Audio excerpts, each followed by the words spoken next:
Hey everyone, Bancroft here with another exciting episode of Attack on TCG. And today, guys, we are bringing you a new deck profile. And not just any deck profile, but what we're considering the Jackie Chun Storm Deck. So this is a very interesting deck. Fluff made about 90% of it, and I just helped tweak the last 10% and help with a name. But it's a deck that's kind of close to how I normally theme my deck, so I'm presenting it today. The Jackie Chun Storm Deck is what we consider a very fast-paced deck with a lot of protection to it. So let's go ahead and start off with our leader, who is Jackie Chun himself. Now, Jackie Chun has an auto ability where when he attacks in a leader card, you get to draw a card. So just attack their leader every turn and get a card from it. Even if they block, it's the auto. He comes right, you get it immediately. If your life happens to drop down to 4, you can awaken him, and you get 2 of your energies put back into active state. Once he's awakened, he becomes the Jackie Chun, the mysterious fighter. With the auto ability, when this card attacks, now it doesn't matter who he attacks, just when he attacks, draw 1 card. And this card gains 5,000 power for the duration of the turn. So it's a nice little power boost and get a card draw from it. He does have a permanent, though, that during battles where this card is attacking a battle card in rest mode, the opponent can't combo. So I've seen some decks in the past with a Vegito, who, like, you have to attack it, and I think there's, like, the trio wolves, like, if you have all of them out, you have to attack the one Pacific one, Bergamo. And this is a good way of stopping that. You hit them, they can't combo, you combo just enough to get over it. Actually, in this case, he would be 20,000, so boom. But that's it for the leader. Let's go and put him to a side. And I'm doing something a little bit different today, guys. I'm going over my extra cards first, just because the way I want to present this deck. So, for protection, we have 4 Flying Nemesis. Pretty much, it's a quick negate, and if I decide to drop another yellow card from my hand and put it into the drop zone, my opponent can only attack 1 more time. So it's a key card. Attack 1 more time with a battle card. So it's very nice to do this with a when their leader attacks, because they only get 1 more attack after that. But if you do it during a battle card attack, they can technically still attack 2 more times. But we also have played with another type of negate, which is the announcer play-by-play. Same feature. It's just a counterattack, but this time he comes out to the field, which is a nice little 5,000 combo for later on the road when needed. Or I can always play this card naturally. If I have 2 other World Tournament battle cards on the field, I get to draw 2 more cards because of that. Now, that's enough for my negates. I mentioned earlier, this deck's we're trying to go for an aggressive deck with some protection. In this case, we do currently play with 2 bad ring lasers. So if anyone tries to negate my attacks, it ain't going to happen. I can't remember. Yeah, I still have to place 1 yellow card from my hand and put it to the drop zone to get this effect off. But it stops the attack. And you'll see later on the road, some of these cards matter when they attack, and you'll see why. Now, this deck has 2 engines to it. One engine is World Tournament cards. And we're playing for World Tournament leader, we got to have World Tournament cards. And so we're using the Announcer Ever Curious, which is just a quick draw. When you play them to the field, you get to draw the top 7 cards of your library or your deck, and you get to pull 1 World Tournament card from there. Pretty simple. It's just a nice, like I said, drawing cards to your hand that you need for later on the road. Now, some of these World Tournament cards that we do play with 2 of the Ginormous Strength Garen. He's a nice crit with an auto feature, and his auto feature is that when he is played, I get to select one of my opponent's battle cards with an energy cost of 4 or less and switch it to rest mode. That card can't be switched into active during your opponent's next turn. So it's a nice way to lock up a card for a whole turn, that your opponent can't use it, even for combo purposes. Now, I will say, this is the only card in this deck that has a crit effect to it, which is pretty nice. I am thinking about dropping those 2. Like I said, this is mainly Fluff's deck, but dropping those 2 for 2 more bad ring lasers for more protection. Because I think that would come more handy later on the road, especially with having 3 of these very shiny and very weird diamond hologram cards, which I'm going to hold up because the name's kind of hard to see from there, but it's the Double Chop Nom. He does have a permanent, though, so as long as your leader is yellow, World Tournament, which Jackie Chun is, this card gains dual attack and barrier. And also, once per turn, when this card attacks, choose up to 1 of your opponent's battle cards in rest mode and KO it.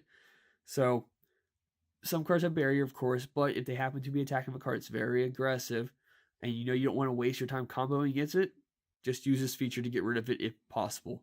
We do play with 3 of those, so 1500 for a dual attack with barrier. It's not bad. Now, I feel like it wouldn't be a Jackie Chun deck if we didn't have the Unwielding Victory Son Goku, who happens to have, it's a 3 cost for 1500. He does have barrier, but he does have the feature, once per turn, choose one Unwielding Victory Jackie Chun in your battle area and switch it to rest mode. By doing this, as long as your leader, of course, is yellow, World Tournament, but by doing this, this card gains 5,000 plus, becomes a 20,000 card off the bat with double strike and triple attack.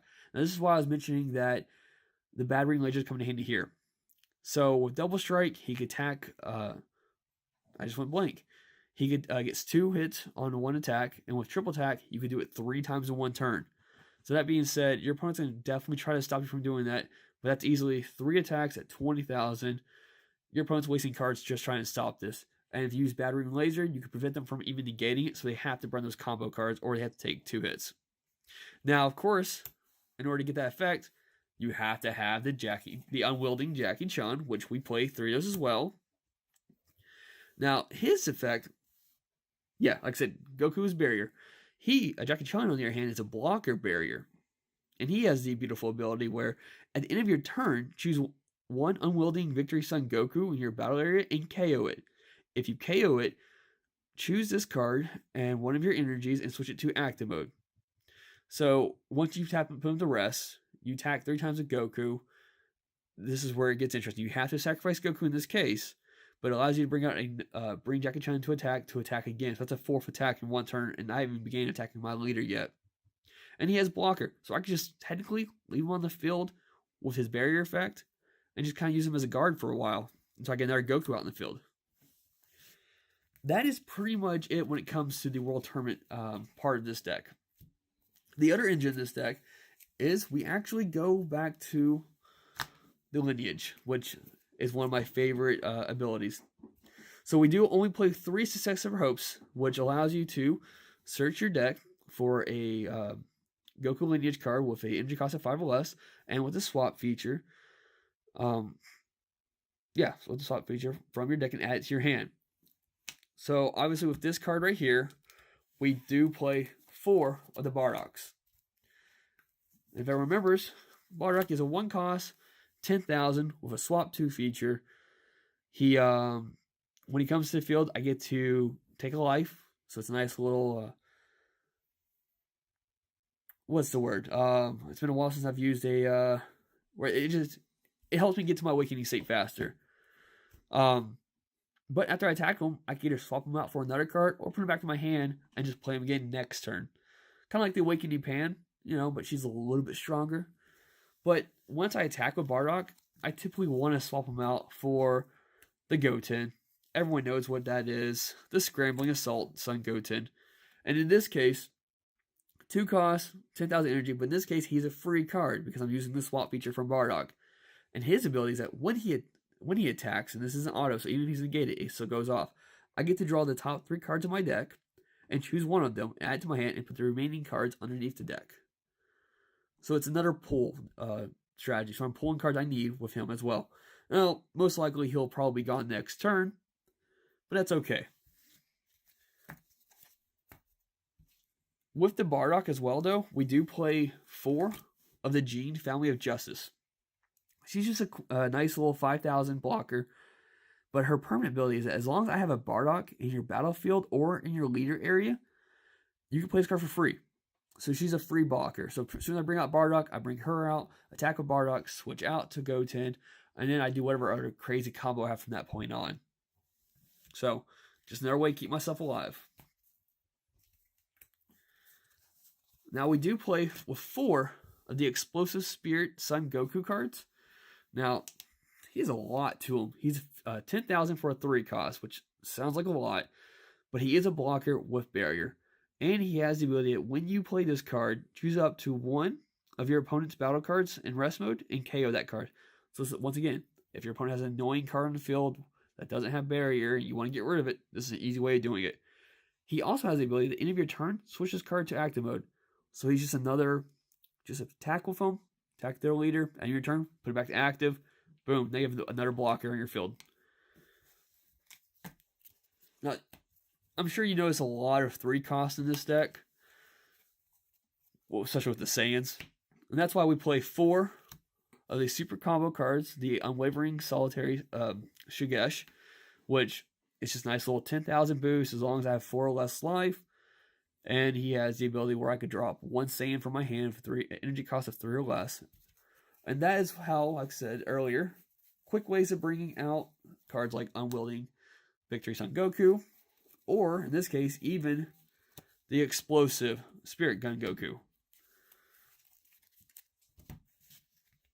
I would like to say, in making that, this deck was specifically catered to our local meta, where our tournaments don't offer sides, right? So yeah. that enabled us the ability to run Shigesh. So just wanted to throw that in there. And just put it out there, if you were at a tournament with a lot of sides, have another super combo on hand just in case. Now, for the last 2 cards in this deck, we do play a few Overwhelm cards. The first one being Dimensional Banishing Fu, which is Overwhelm 5, so you have 5 cards in your drop zone. Remove all your cards from drop zone, put them to warp. He has Double Strike, and when he comes to the field, choose up to one of your opponent's battle cards and send it to the warp zone. Now, that does not... There's no restriction. It can be inactive or rest. Just get rid of it. He's a nice little 20,000 Double Strike, so attack your leader of that one. The other one we play is that's crazy. The holograph is really messing with that. All right. The Masked Saiyan, the Mysterious Warrior. Once again, he's another Overwhelm 5, so release 5 cards in your drop zone, remove all the cards from your drop zone, put it into the warp, and bring him out. He's 20,000 with Double Strike as well, but his auto is when you play this card using the Overwhelm feature, choose any number of battle cards without blocker on your opponent's side of the field, for which total cost adds up to 5 or less, and send them to the warp. So, if you're running a deck that has like a quick little swarm feature to it, it gets rid of a lot of small ones, or it can get rid of a nice big one. But those are the 50 cards that we play for the Jackie Chun Storm Deck. Guys, like always, man, if you guys need comments, let us know about it. Let me know what you think about the dropping Garen, which I'm going to pull them out real quick. Dropping Garen out for potentially 2 more battering lasers. It's more protection. Is that overdoing it? Let me know in the comments. Also, guys, if you like what we got going on here, check out our duels as well. Or even if you're a fan of D&D, we got some D&D stuff. Or we got a beer show going on, Talking Tipsy. Check that out as well. But until the meantime, guys, continue paying attention to what we got going on. We're also doing our podcast pretty soon. And we're doing merch now. So look forward to that as well. Merch in, I think, 2 weeks is the plan. October 31st. Yeah. But guys, thanks for watching. Thanks for paying attention. Click the like button, click the subscribe button if you want more content. And as always, George Clinton, if you're listening or even watching, we love having the show. Bye.